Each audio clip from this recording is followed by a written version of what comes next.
بسم الله الرحمن الرحیم. قدرمنو لوستونکو، اوریدونکو او لیدونکو، په دې هیله چې جوړ یاستئ. موږ او تاسو په تیر درس کې هم د لیکنښو په اړه باندې یو څه عمومي معلومات ورکړل او بیا مشخص هم ځینې لیکنښې په ګوته کړې. د لیکنښو په دوام باندې اوس غواړو چې بله لیکنښه چې ندایه یې بولي یا اکسکلیمیشن یا بلندنښه، ندایه او بلندنښه چې ورته موږ وایو، دا کومه نښه ده او په کومو ځایونو کې راځي او په کوم شکل باندې راځي. دلته زه باید دا په قوس کې رانه وړم، ځکه دا په قوس کې بله معنا لري چې وروسته ورباندې زه غږېږم، خو بلندنښه په دې شکل باندې. دغه نښه په کومو ځایونو کې کاریږي؟ د افسوس، ارمان، غږ، بلنې، حیرانتیا او تعجب پر مهال دا لیکنښه ډیره کاریږي. مثلا ای کشکې چې زه هم در سره تللی وای. یعنی معنا دا چې کله چې دغه لیکنه دغه په اخره کې ذکر شو، نو دا د دې معنا ورکوي چې یو څوک حیرانتیا ښیي یا یو څوک تعجب کوي، چې یا څوک یوه هیله څرګندوي چې تاسو چې پرون فلاني ځای ته تلئ، ای کشکې چې زه هم پرون د سره رود ولسوالۍ ته در سره تللی وای. یو څوک نورستان ته ځي، په دې ورځو کې نورستان ډېر دغه دی و، چې ای کشکې چې زه هم د نورستان په سفر کې له تاسو سره وای. نو د تعجب د دغه د ارمان او د هیلې په وخت کې، یا کله موږ وایو چې یو بیت کې ارمان د بیا راتلو یې درده پاتې شي دوی لاړ شي. ارمان د بیا راتلو یې، ارمان د بیا راتلو یې، بیا راتلو یې درده پاتې شي دوی لاړ شي، دوی لاړ شي.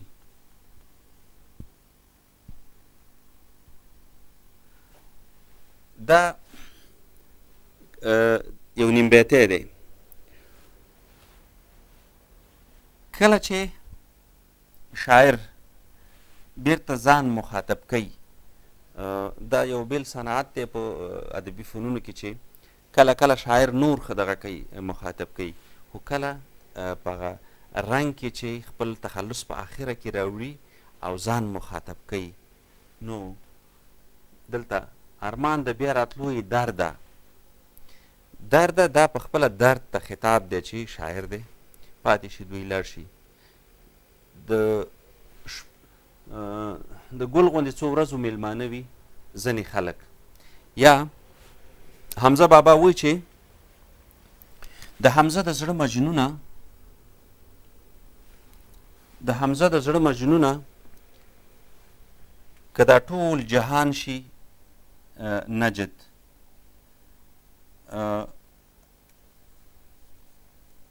د حمزه د زړه مجنونه که دا ټول جهان شي نجد، د زړه مجنونه که دا ټول جهان شي نجد،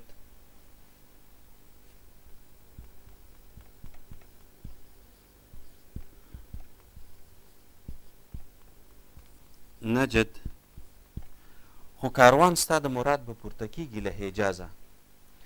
دلته حمزه بابا د زړه مجنون، چې د حمزه د زړه مجنونه، چې د دې نه هدف د حمزه بابا هر څوک دی، که دا ټول جهان شي نجد، خو کاروان ستا د مراد به پورته کیږي له حجازه. هغه سعودي عربستان سره د ځانګړې مینې له امله چې حمزه بابا ډېر شعرونه ویلي دي، چې ما حمزه ته یسریبي باده خاونده، په ښاغلي ما حمزه ته یسریبي باده خاونده، ما حمزه ته یسریبي باده خاونده،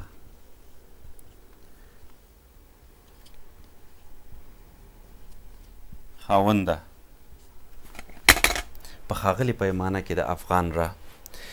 نو په دغسې ځایونو کې په اشعارو کې هم باید هغه څوک چې مخاطب وي هغه کاریږي. ارمان د بیا راتلو یې درده، صحیح شو، د حمزه د زړه مجنونه، ما حمزه ته یسریبي باده خاونده، او په نورو ډیرو دغسې مواردو کې په لیکنو کې دا کاریږي. د دې پخوا کې د استعمال نور موارد هم لري.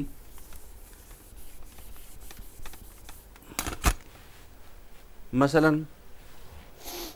د غږ او بلنې په وخت کې یو چاته مثلا ای فلانیه دلته راشه،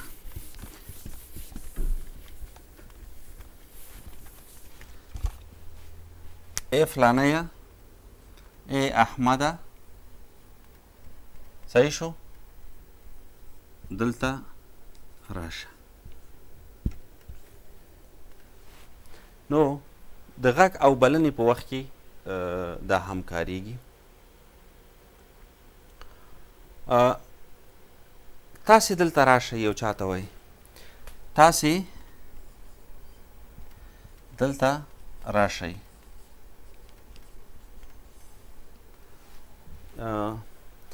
یا د وینا پر مهال څوک چې مخاطب دی یو چاته راغلو، ښاغلو، راغلو، ښاغلو، د غونډې ګډونوالو،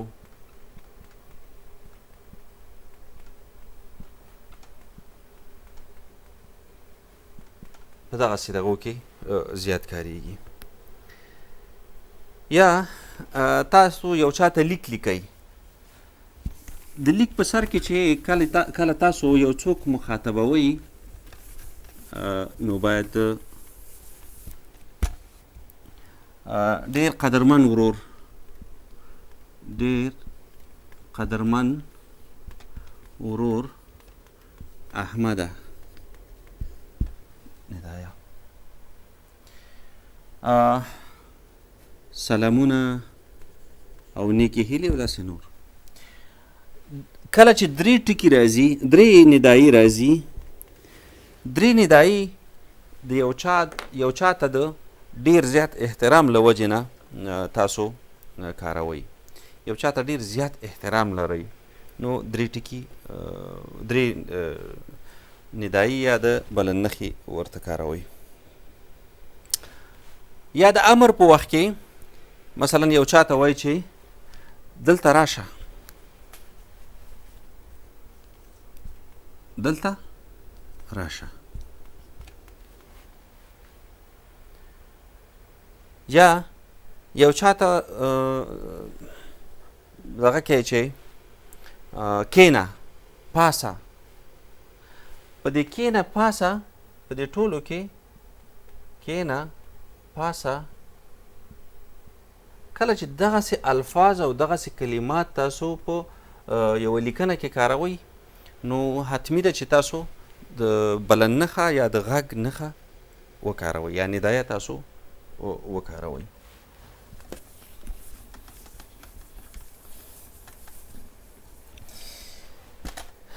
ښه، همدارنګه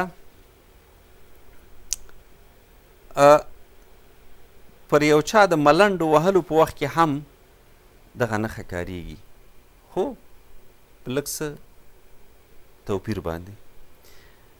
کله چې تاسو یو متن لیکئ یا لولئ، مثلا په دې کې داسې راغله چې فلانی هم ډېر لوی پروفیسر دی، ډېر لوی پوه دی یا ډېر لوی عقلمند دی، او په قوس کې دغه لیکنښه راغلې وه، دغه ندایه راغلې وه.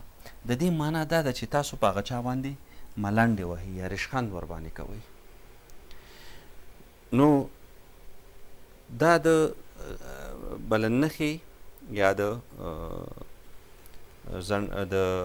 ندایي یا د ایکسکلیمیشن